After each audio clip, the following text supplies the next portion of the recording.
Bless you for being here. I'm so happy it's our first show back after a while. I couldn't think of two guests I'd rather be here on such a monumentous day. Bless you. Birthday? Because it's my birthday. Yeah, no, that's right. That's not why I said it's nothing to do with it being my birthday.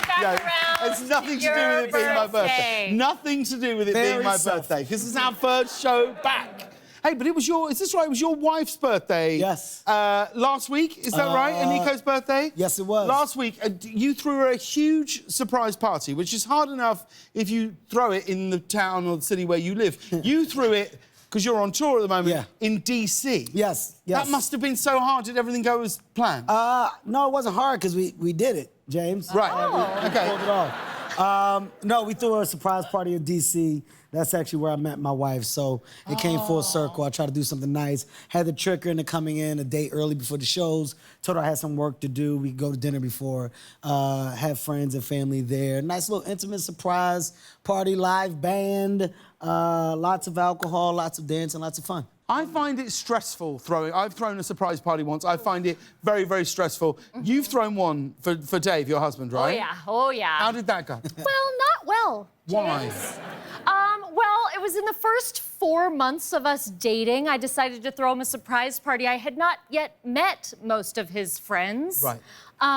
But I ended up just inviting, I guess, 100+ pseudo-strangers of his to my house to dress up 80s themed. Well, I asked a couple, I knew like 2 of his friends, and then I asked them to tell me like, I just want his closest friends.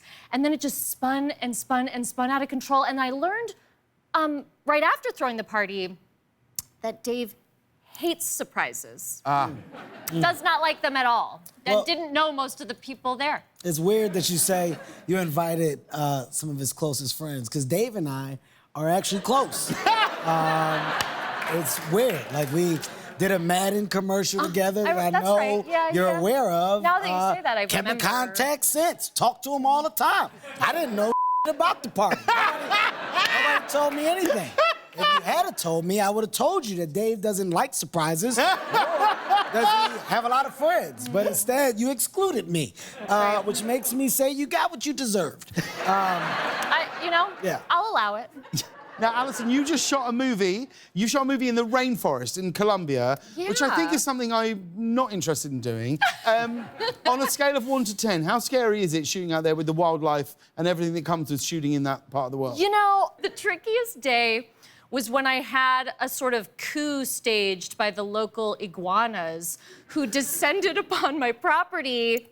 I was sitting in the backyard and I saw an iguana and it was so big and cool. And I took a photo and posted it on Instagram. And then I saw another iguana and I videoed it. And then I saw another iguana. And then I saw 4 more iguanas. They're like this big. Yeah.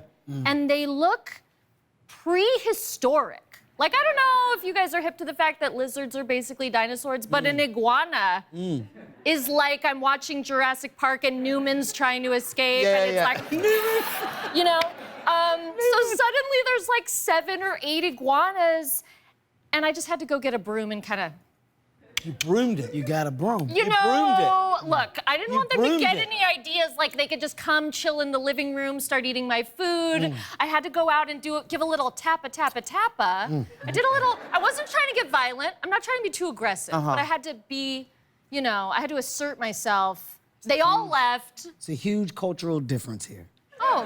It's a huge. You don't think you would have just shoo-shoo, shoo-shoo? Huge cultural difference. You wouldn't have done that? No. After iguana number 2, this is your room.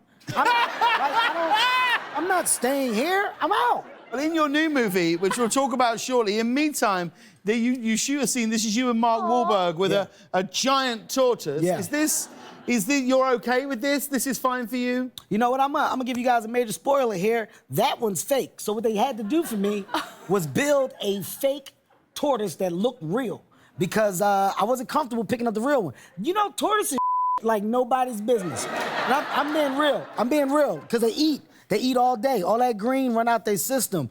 And I didn't want to pick him up. Mark was like, you know, Kev, stop being a bitch, pick it up. And I was like, no, you can be the tough guy all you want, Marky Mark. You know, we had our words. And, you know, I made them spend money on special effects. And they built us a live-looking fake tortoise. And that's the fake one right there, which is why I'm acting so well. Look at my face. But I gotta say, I absolutely love the film. It's so funny in it. For anyone who doesn't know, explain to us what Me Time's about and who you play. Me Time. Me Time is a movie about a man who desperately needs some time for himself.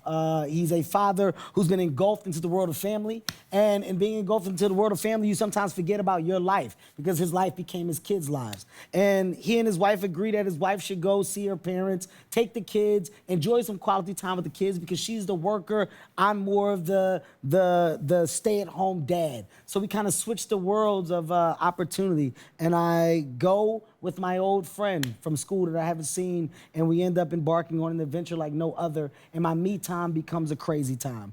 A comedy for everyone, rated R though, it's got some edge, got some fun to it, but it's something that you all will enjoy. I had an unbelievable time working with Mark Wahlberg, Regina Hall, and the movie delivers on all scales. So Let's take a look at